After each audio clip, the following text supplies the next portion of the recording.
오늘 4월 셋째 주 하나님께서 우리에게 주신 말씀은 마태복음 7장 16절로 21절 말씀을 가지고 악한 영들이 좋아하는 사람이라는 말씀의 제목으로 한 시간 은혜를 나누겠습니다. 우리가 살아가는 이 미물인 이 세상에서 미물인 벌레도 깨끗하고 청결한 것을 좋아하는 그런 이 벌레가 있고요. 반면에 더러운 걸 좋아하는 그런 벌레가 있죠. 우리가 같은 음식을 먹어도 우리 몸에 이 흐르는 피가 더러워지면은 병치레가 많죠. 우리가 못 먹어서가 아니라 너무 잘 먹고 활동은 적게 하니까 피에 기름기가 많고 영양은 있는데도 흡수를 못해가지고 여러 가지 질병이 여러분 걸리고 악한 역사가 있단 말이에요. 사람이 그런 점에서 이 땅 위에 존재한 이래로 변함없는 것이 하나가 있는데 그것은 어느 시대나 참이 있고 거짓이 있고 빛이 있고 어둠이 있다는 거죠.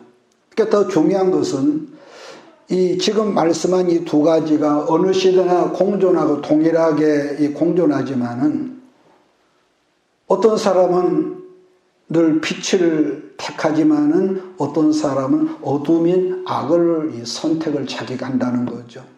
우리 하나님은 신명기 30장 19절에서 말씀하기를 이런 말씀을 하죠. 생명과 사망과 복과 저주를 네 앞에 두었은즉 너와 네 자손이 살기 위하여 생명을 택해라. 이렇게 당부를 하죠.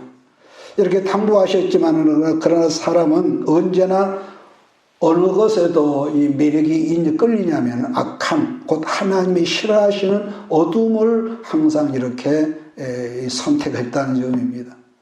그래서 우리 하나님은 우리 하나님의 뜻은 구약이나 신약이나 마지막이나 온 인류가 모두 다 예수 믿고 구원받아서 천국 백성이 되고 축복의 자녀가 되기를 원하시는 것이 우리 하나님의 뜻이지만은 그러나 인간은 어느 시대나 하나님의 초점장을 거절해 버렸습니다. 더 중요한 것은 오늘도 많은 사람들이 교회를 다니고 교회에 나와서 예배를 드리고 하나님을 찬양한 자리에 앉아 있어서 있지만은 그 사람들이 다 하나님의 자녀로 구원을 받아 축복의 자녀라면은 얼마나 좋겠지만 근데 성경은 예수님께서 이런 말씀을 하세요. 마태복음 22장 14절을 보니까 청함을 받은 자는 많지만 택하심을 받은 자는 적다. 예수님이 하신 말씀입니다. 아주 적은 소수만이 종말에 구원에 이른다는 그 엄청난 말씀을 하시죠. 그러면은 우리 예수님이 왜 그러한 말씀을 하셨냐를 살펴보면은 그 사람이 교회를 다니고 있지만은 예수를 참으로 영접하지도 믿지 않았기 때문이라는 것이 첫 번째 문제입니다. 그러다 보니 실제적인 믿음이 그 속에서 있지를 않는 거죠. 교회를 오래 다녀서 교회에 돌아가는 것을 훤히 깨고 있지만은 정작 하나님과의 관계 이게 잘하지 않기 때문에 문제가 있다. 자, 그 다음으로는 현장에서 사역을 하고는 일하고 있는 주의 종들의 종된 사람들도 사람들이 볼 때는 저 사람 참 열심하고 부지런하고 자, 그런 이 말을 듣고 살고 있지만은 그러나 하나님 앞에서는 그 사람이 지금 불법을 행하면서 살고 살아왔기 때문에 그 날에 그 끝날에 우리 예수님은 그들을 뭐라고 하느냐? 나는 너를 몰라. 생각해보면 기가 막힌 말 아니겠습니까? 나는 너 모르거든. 그랬기에 우리 예수님은 마태복음 7장 오늘 22절 말씀을 보면은 그날에 많은 사람이 나더러 이르되 주여 주여 우리가 주의 이름으로 선지자 노릇하며 주의 이름으로 귀신을 쫓아내며 주의 이름으로 많은 권능을 행치 아니하였습니까? 예수님 우리를 몰라주십니까? 말씀하셨고 더불어서 사도 바울도 이 말씀에 뒤이어서 데살로니가 후서 2장 11절 12절에 보니까 이러므로 하나님이 유혹을 저희 가운데 역사하게 하사 거짓 것을 믿게 하시면 진리를 믿지 아니하고 불의를 좋아하는 자로 모든 심판을 받게 하려 하심이라는 말씀을 했습니다. 그런가 우리 예수님은 또 오늘 본문 7장 23절에서 그때 내가 저에게 밝히 말하되 내가 너희를 도무지 알지 못하니 불법을 행하는 자들아 내게서 떠나가라 하리라 이런 말씀을 하셨죠. 안타깝게도 이 종말을 모르는 사람들은 교회를 다니지만은 자기 기분과 감정에 따라서 뭐합니까? 자기 마음에 늘 하는 말 사사기는 것처럼 자기 소견에 맞으면은 순종하고 그렇지 않으면은 자기를 훈련하지 않는 거야. 자기 생각, 자기 어떤 것, 습관적으로. 그래서 어느 순간 육신을 가진 우리들이 여러분 그러지 않겠어요? 이렇게 서 있는 내가 어느 날 갑자기 여러분 앞에서 없어질 때가 있을 거란 말이에요. 건강한 우리 목사님 건강해 하던 사람이 어느 날 덜컥 주저앉아 가지고 나 간다, 나 갑니다. 여러분 그럴 때가 있지 않겠냐 말이에요. 그랬을 때에 우리가 이 세상의 모든 사람은 이 육신이 죽으면은 한 줌의 흙이 되거나 땅에 들어가서 묻혀지는데, 그러면 우리 속사람이 주 앞에 섰을 때에, 주님 앞에 섰을 때, 내 종아, 얼마나 수고했니? 그러면서 우리 예수님이 우리를 알아주시면서, 그러면 좋은데, 문제는 나는 너 몰라. 상상을 해보십시오. 나는 널 모르거든. 이렇게 만약에 말씀을 하신다면은 여러분 그 사람이 이 세상에 가장 불행하고 얼마나 비참한 사람 아니겠습니까? 그렇다면은 우리들 똑같은 한 분 예수를 믿는 사람이죠. 어떤 사람에게 악한 영들이 그 사람을 찾아가서 늘 하나님에게서 멀어지게 이런 역사를 하느냐. 그러니 우리가 성경을 오늘 여러 군데를 좀 찾아보려고 합니다. 고린도 전서 2장 14절이죠. 고린도전서 2장 14절. 거기 보면은 육에 속한 사람이라고 그랬습니다. 2장 14절 같이 한번 읽어볼까요? 시작.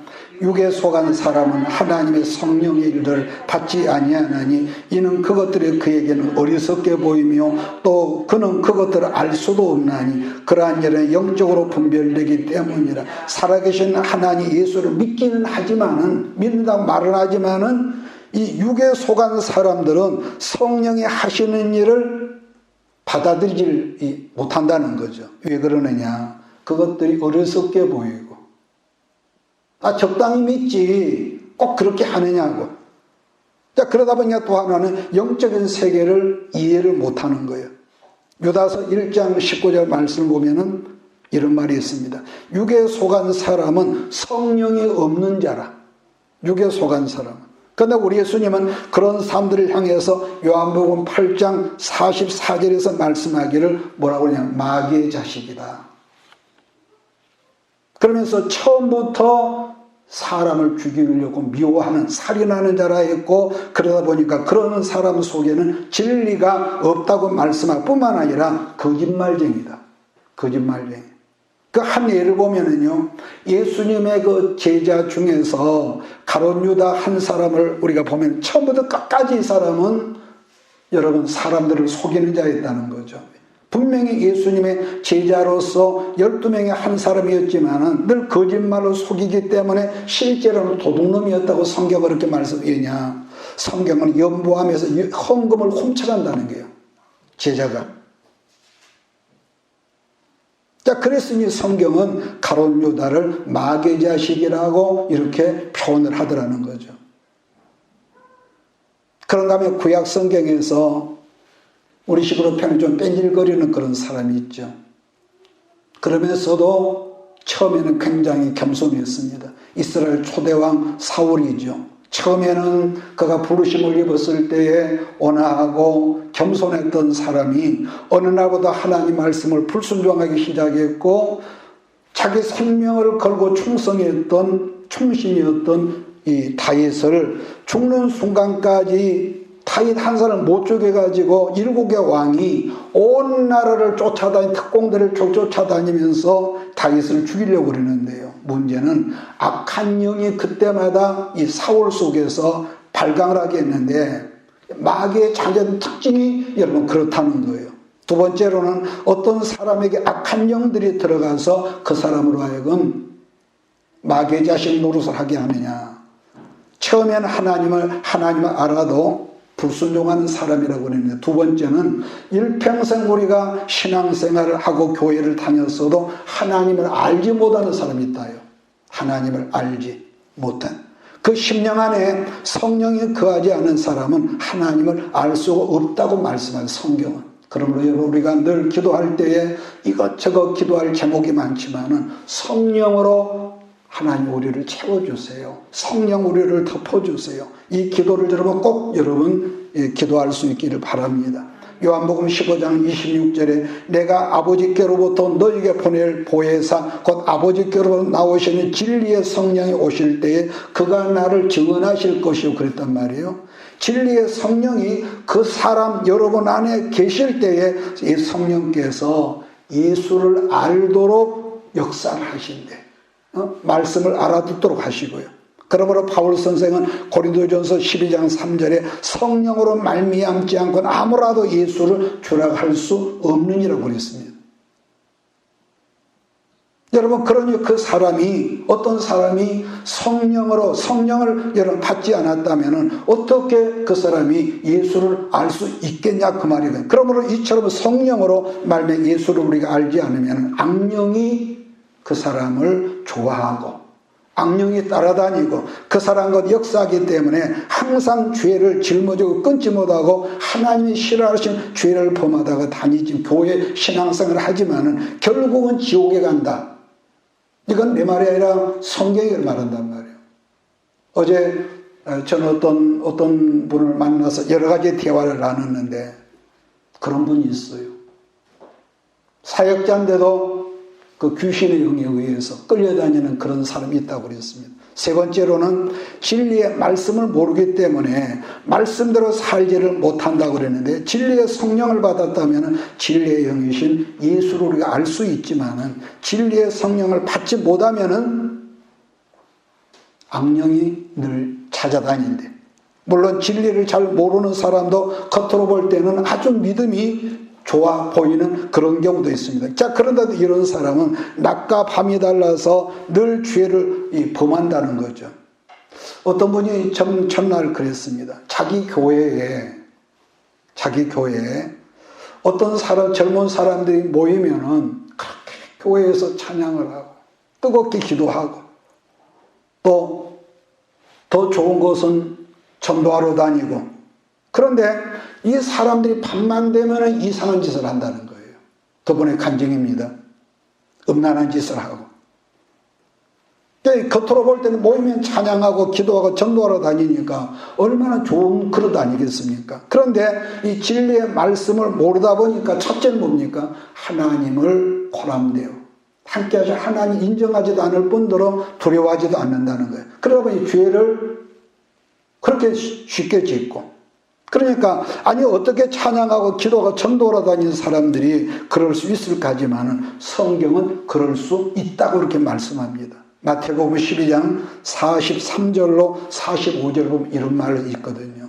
더러운 귀신이 예수를 영접하기 때문에 귀신이 그 사람을 떠나갔어. 더러운 귀신이 사람에게서 나갔을 때 물 없는 곳으로 다니며 쉬기를 구하되 쉴 곳을 얻지 못하고 이에 이르되 내가 나온 내 집으로 돌아가리라 하고 와보니 그 집이 비어있고 청소되고 수리되었거늘 이에 가서 저보다도 악한 귀신 7을 데리고 들어와 거하니 그 사람의 나중 형편이 전보다 더 심하게 되느니라. 예수님이 그런 말씀을 하면, 그러니까 예수님은 그 사람 안에 악령의 집을 짓고 있으니 그렇다는 거죠.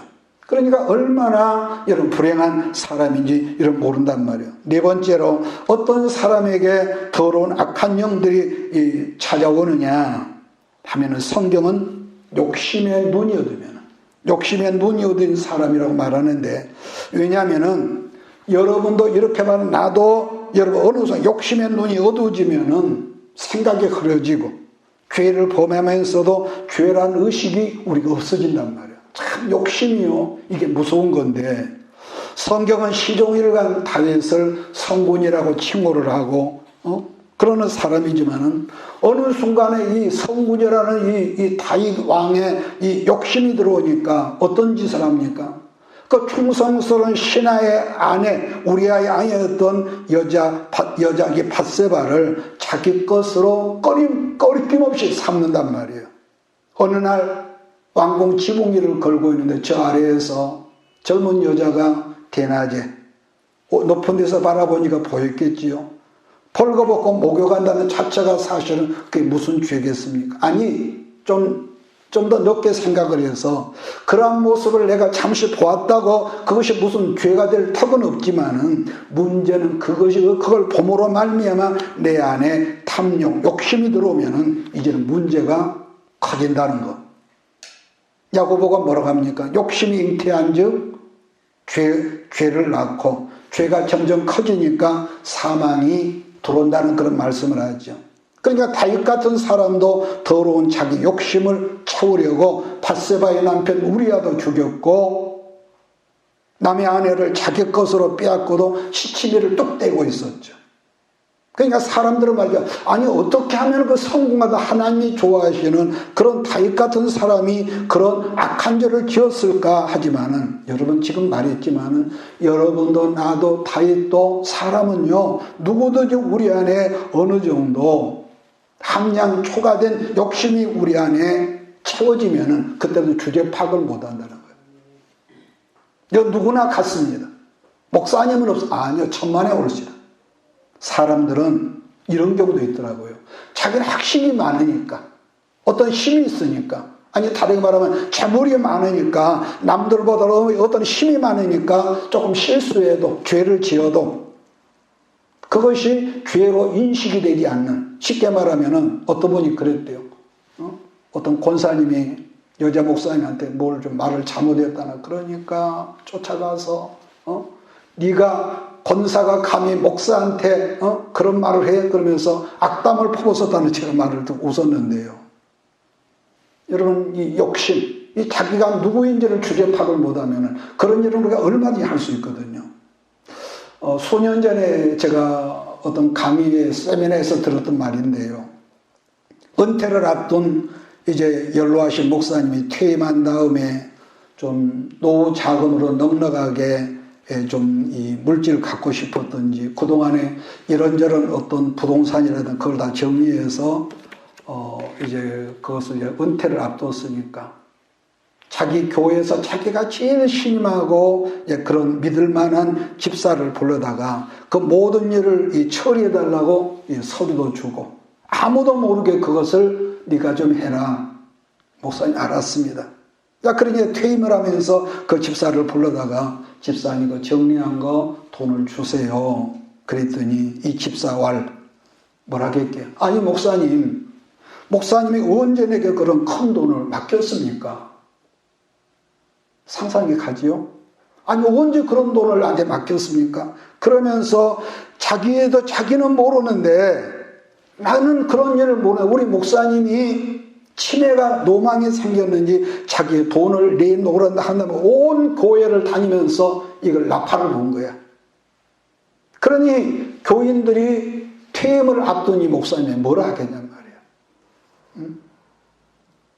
그런데도 이 돈이 너무 많은, 너무 많은 돈이다 보니까 그 교인들의 그 손가락질을 받으면서도 목사님이 소송을 제기했다는데, 물론 이것이 어떻게 되는지 모르겠어요. 결론은 제가 안 들었으니까. 그러니까 두 사람 다 욕심쟁이지만은 객관적으로 은퇴 목사님 귀한 그런 거 좀 깔끔하게 좀 변호사나 공인중개사라든가 하지. 왜 그렇게 해가지고 십선 창피를 당할까 그런 생각을 해봤는데 여러분 그래요.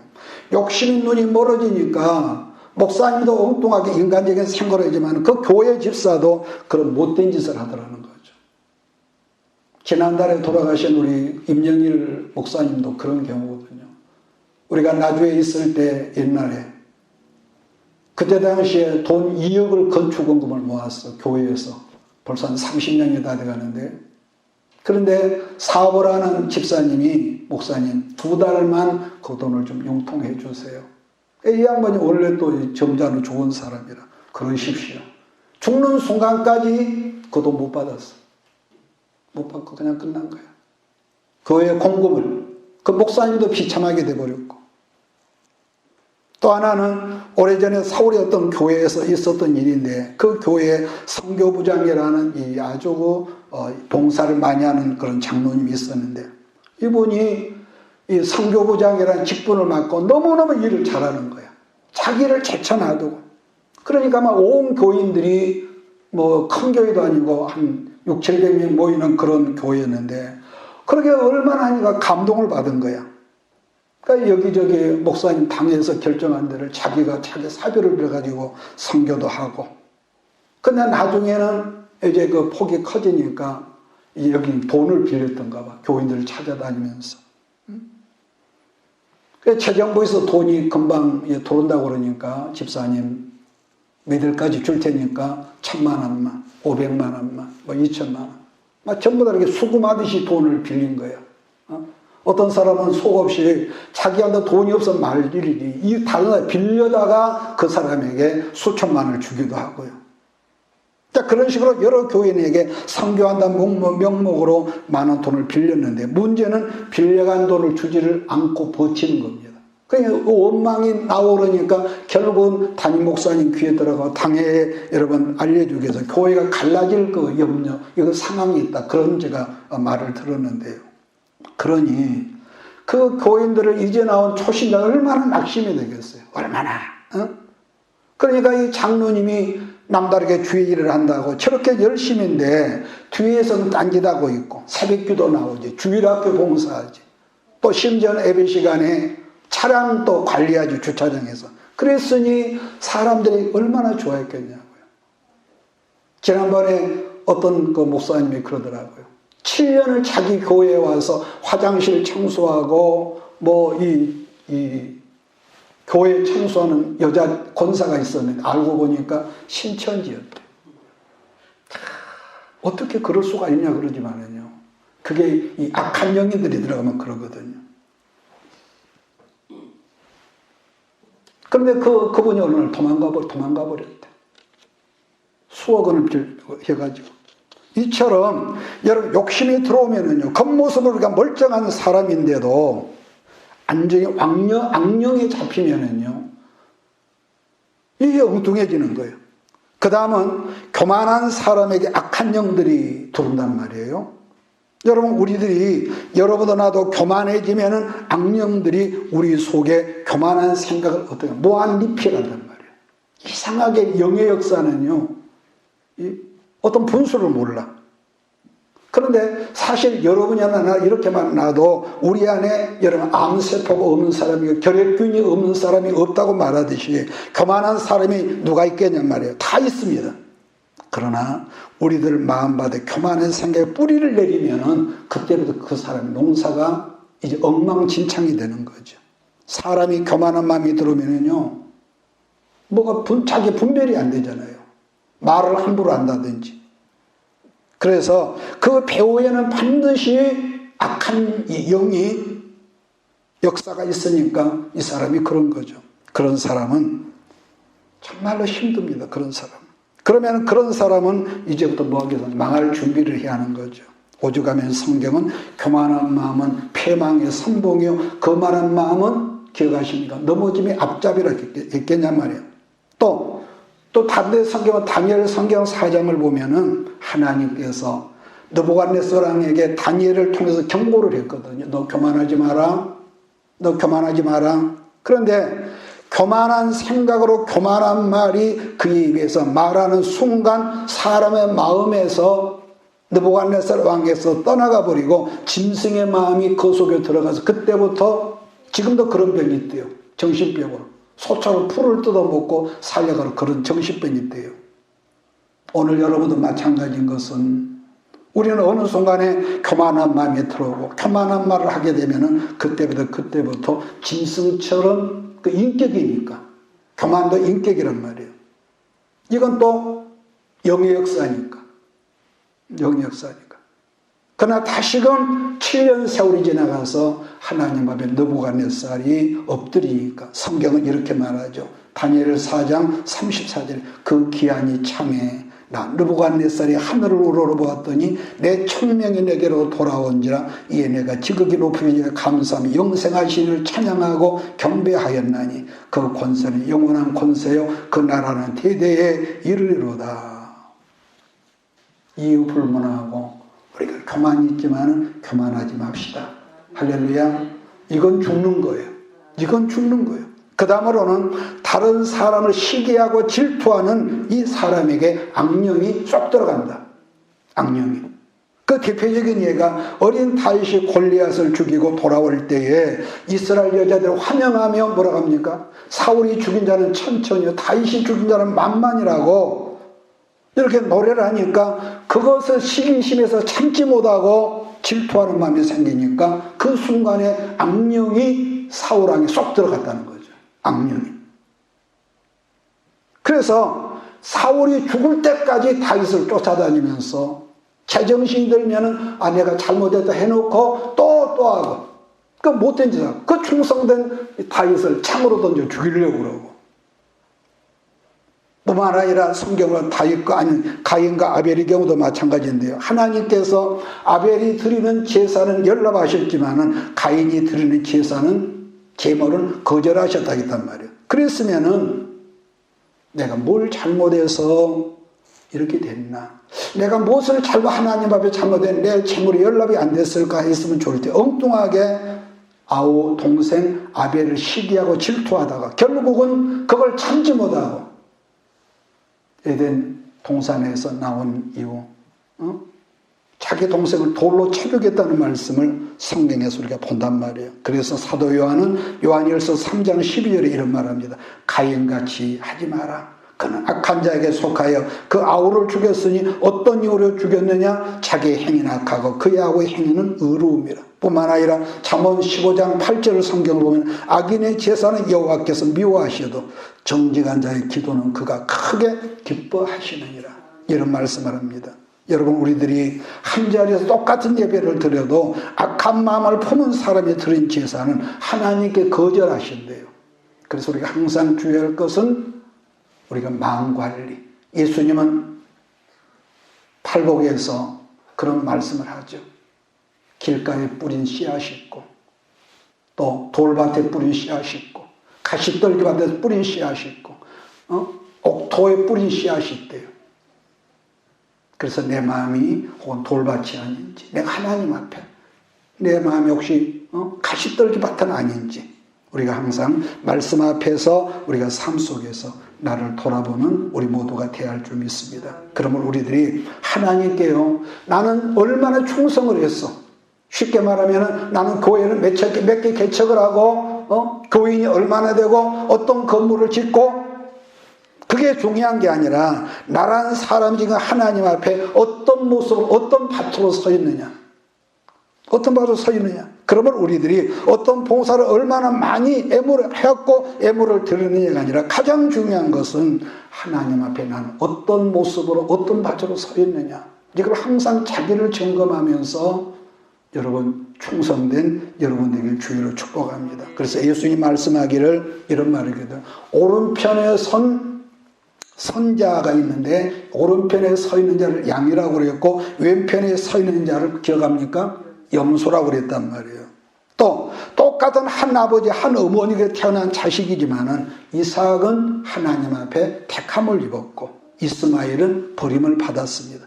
똑같은 부모에서 태어난 야곱은 택하심을 받았지만 에서는 버림을 받았다고 그랬습니다. 왜 그랬을까? 교회도 마찬가지거든요. 교회도 마찬가지입니다. 예를 들면은 누가복음 5장 여러분 거기 보면은 이런 말이 있습니다. 예수님이 복음을 증거하다가 호숫가에 배 두 척이 있는 것을 보셨다. 보시더니 어부들은 배에서 나와서 그물을 싣는지라. 그런데 예수님께서 한 배에 오르시니 그 배는 시몬의 배라. 이랬거든요. 그러니까 지난 시간 봤지만은 구약에서 방주 배는 신약에서 뭐라고요? 교회라고 그랬습니다. 교회라고. 그래서 이 비유는 연결하기는 조금 거리감이 있지만은 예수님이 그러니까 두 배가 있는데 호수에 바다에 배가 두 개 있는데 그 중에 한 배에 선택해서 올라타시고 그 말이 있거든요. 그러니까 예수께서 한 배 오르셨다는 것과 이삭과 이스마엘, 야곱에서 양과 염소로 같은 이 내용으로 연결이 되더라는 거죠. 그러므로 여러분 예나 지금이나 이 점이 있습니다. 그래서 우리 아이들이 부모의 양육을 받고 성장하고 건강하고 우리가 당연히 그래야죠. 그러는 것처럼 영적인 세계도 신앙이라는 건 깊어지지 않으면은 여러분도 나도 원래 이상하게요. 염소가 되고 우리가 깊어지지 않으면은 누구나 육에 속한 사람이 된다는 말씀을 여러분 잊지 말기를 주의 이름으로 축복합니다. 우리는 깊어져야 합니다.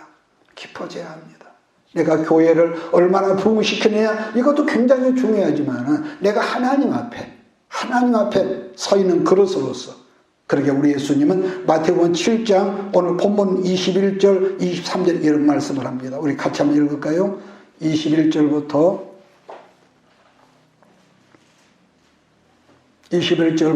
23절 같이 읽습니다. 시작. 나더러 주여 주여 하는 자마다 다 천국에 들어갈 것이 아니요 다만 하늘에 계신 내 아버지의 뜻대로 행하는 자야 들어가리라. 그날에 많은 사람이 나더러 이르되 주여 주여 우리가 주의 이름으로 선지자 노릇하며 주의 이름으로 귀신을 쫓아내며 주의 이름으로 많은 권능을 행하지 아니하였나이까 하리니 그때 내가 그들에게 밝히 말하되 내가 너희를 도무지 알지 못하니 불법을 행하는 자들아 내게서 떠나가라 하리라. 여러분 본문에서 불법이란 뭘까요? 하나님 말씀을 먹고 마시고 우리가 알고도 순종하지 않는 삶을 죄를 지은 사람을 불법자라고 그러죠. 우리 예수님 말씀은 이 사람들이 아마 죄를 굉장히 열심히 많이 했을 거라고 봅니다. 그렇지 않겠어요? 그런데 문제는 우리의 왕이시고 우리의 주인이신 예수님은 그렇게 일을 많이 하는 그들을 향해서 나는 너희를 모르거든. 주 앞에 갔을 때 그랬다는 거예요. 왜 그랬을까? 아마 이 사람들은 입으로는 주의 일을 한다 말하면서도 속으로는 자기 입속을 채우는 어떤 일을 더불어서 했지 않았을까? 주 예수 이름을 빙자하고 오직 돈, 자기 재산 긁어 모르는 그런 사람들이 오늘날 교회에도 있거든요. 교회도 있습니다. 불행하지만은. 그래서 사도 바울 선생은 고린도후서 11장 11절로 보니까 그런 사람들은 거짓 사도요. 그 다음에 속이는 일꾼이 자기를 그리스도의 사도로 가장하는 자들이라. 그것은 이상한 일이 아니니라. 사탄도 자기를 광명한 천사로 가장하나니 그러므로 사탄의 일꾼들도 자기를 의의 일꾼으로 가장하는 것이 또한 대단한 일이 아니니라. 그들의 마지막은 그 행위대로 된다. 이 말씀을 이어서 사도 바울은 나중에 데살로니가 교회에 보낸 편지에서도 이런 말씀을 했더라고요. 데살로니가 우리가 이 말씀 보면서 오늘 시간 정리합시다. 데살로니가 후서 2장 9절입니다.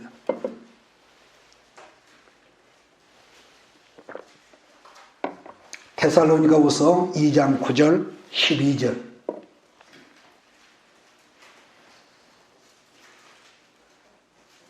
우리 같이 읽습니다. 악한 자의 나타남은 사단의 활동을 따라 모든 능력과 표적과 거짓 기적과 불의의 모든 속임으로 멸망하는 자들에게 있으리니 이는 그들이 진리의 사랑을 받지 아니하며 구원함을 받지 못함이라. 이러므로 하나님이 미혹의 역사를 그들에게 보내사 거짓 것을 믿게 하시면 진리를 믿지 않고 불의를 좋아하는 모든 자들로 하여금 심판을 받게 하려 하심이라. 여러분 그렇기 때문에 여러분도 정말 우리가 조심해야 하는 것은 일평생 우리가 의의 길을 따라 순종하며 우리가 말씀 하나 살았다고 우리가 할지라도 어느 순간에 교만하고 탐욕이 생기면은 어느 순간에 사단이 입혀줄 검정옷으로 우리가 갈아입을 수 있을까요? 없을까요? 영락 없습니다. 제 아무리 귀신을 우리가 세트로 쫓아내고 아무리 큰 권능을 행했다 할지라도 결론적으로 우리 주인 되신 예수님께서 나는 자네를 잘 모르겠거든. 주여 주여 내가 주의 이름으로 귀신을 쫓아냈고 이런 나를 몰라주십니까? 서운합니다. 그랬다 갑시다. 아니 나는 자네를 모르겠어.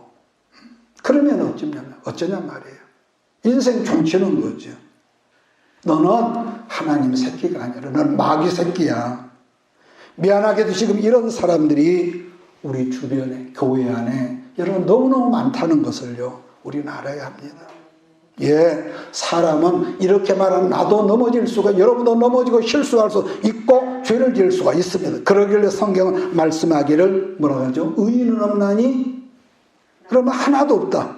말씀하시지만 길은 있거든요. 어떻게? 예수 이름으로 회개해라. 예수 이름으로 회개해라. 에스겔 18장 21절 말씀 보니까 그러나 악인이 만일 그가, 악인이 뭐겠습니까? 말씀에서 떠난 사람.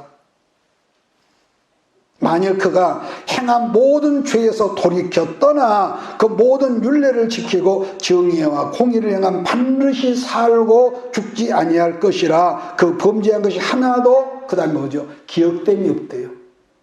하나님이 기억하지 아니하리니 그가 공의로 살리라. 쉽게 말하면 과거를 묻지 않으신 하나님.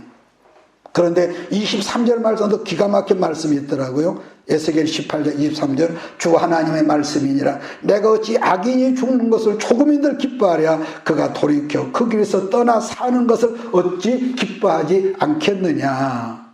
여러분, 우리 예수님은 여러분과 나의 죄를 대속하기 위해서 그 엄청난 매를 담았고 수욕과 모욕과 벌거벗은 몸으로 십자가에서 나중에는 양손에 양발에 그리고 옆구리에 창을 받고 그 대속의 죽음을 한 마리의 양이 되어서 죽어주셨단 말이에요. 그렇기 때문에 어떤 사람이라도 우리가 진정으로 주의 이름으로 회개하면은 하나님은 다 용서하시고 큰 복을 예비하심을 우리는 믿습니다. 이게 하나님의 사랑이요, 이게 속성이거든요. 또 한 가지는 마지막으로 이미 우리가 어떤 지난날에 죄가를 회개하고 다 이제는 사함 받았는데 이게 있습니다. 문제는 이단에 한번 빠진 사람은 자꾸 그쪽으로 솔깃한다고 그랬죠. 회개하고 나왔어. 사람이 그러거든요. 그러니까 분명하게 회개하고 손을 씻었는데 속된 말로 악한 영이 늘 찾아와서 나를 유혹을 한다는 거예요. 이건 실제로 그럽니다, 여러분들. 특히나 이런 게 음란한 사람들.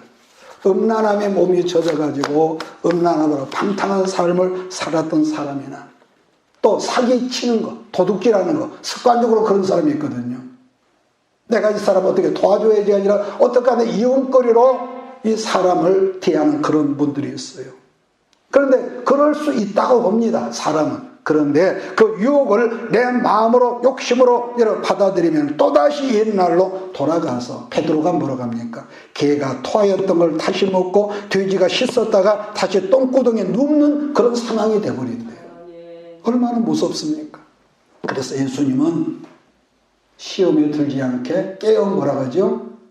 기도해라. 기도해라. 응? 당부했죠.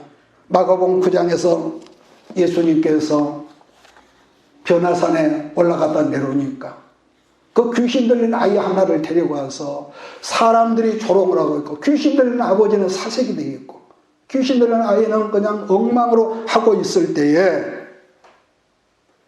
아이의 부탁을 들은 예수님이 귀신을 쫓아내니까 제자들은 얼마나 창피하고 부끄럽겠어요. 지난번에 됐는데 왜 이번에는 안 됐을까요? 그러면서 그날 저녁에 예수님께 와서 주님, 우리가 주의 이름으로 그렇게 했는데 왜 안 되고 주님은 됐습니까? 물어보니까 주님이 하신 유명한 말씀이 있죠. 기도 외에는 이런 유가 나갈 수 없느니라. 다른 성경 기도와 금식 외에는 될 수 없다고 그랬습니다. 여러분, 우리가 사람이기 때문에 때로는 넘어지기도 하고 때로 우리가 말씀 안에 있지만은 방황하기도 하고 불순종하는 여러분 그럴 때가 왜 없겠습니까? 나도 그랬으니까요. 그걸 변명하고자 하는 것이 아니라 늘 넘어지고 좌절하고 믿음을 붙잡을 내가 믿음의 줄을 놔버릴 때가 있었단 말이에요. 그런 시험이 여러분 왜 드느냐? 기도의 에너지가 고갈된다는 거예요. 내가 이성적으로 이렇게 생각을 이렇게 행동을 안 해야 한다는 것을 내가 아는데 현장에 부딪히면은 옛날에 어떤 것들이 나오고 하나님의 실황을 행할 때가 있어. 기도에 뭐가 부족하다고요? 에너지가 지금 떨어진 거예요. 미네랄이 고갈됐어. 그러므로 여러분, 기도해야 우리는 이깁니다. 어쩔 수 없습니다. 기도해. 근데 기도하지 않으면 여러분 우리는 넘어질 수밖에 없는 거죠. 한 주간을 여러분 또 이렇게 시작하면서 말씀과 기도로 승리하고 주님 기뻐하시는 우리 모두가 되어야 할 줄 믿습니다. 기도하겠습니다. 살아계신 우리 아버지, 오늘도 우리가 마태복음 이제 성경을 통해서 악한 영들이 어떤 사람을 좋아하는가 여러 가지 우리가 방향에서 말씀을 상고했습니다. 한 주간을 살아갈 때 이 말씀을 붙잡고 우리 아버지 하나님, 우리 안에는 탐욕과 우리 안에도 교만의 영들이 둥지를 틀지 않도록 늘 성령으로 깨어서 기도하는 우리 모든 식구들 역사하여 주시고, 아버지 내일 준비하는 그 모든 이 내일에 앞으로 오지 않은 미래에 준비하는 그 모든 일을 감당할 수 있는 어느 순간에 문이 활짝 열었을 때에 감당하지 못하고 쩔쩔매는 우리가 아니라 넉넉히 준비한 우리에게 그 축복을 감당할 수 있는 은혜와 은사를 저들에게 허락하여 주시옵소서. 이 교회가 아버지 그러한 사명을 감당하기를 원하며 이 말씀이 흘러가는 곳마다 모든 것이 살고 사는 역사가 일어나도록 통치하여 주시옵소서. 예수님의 이름으로 축복하며 감사 기도드리옵나이다. 아멘. 내가 너와 항상 함께 하리라. 내가 너를 지키리라. 실망치 말고 나를 보라.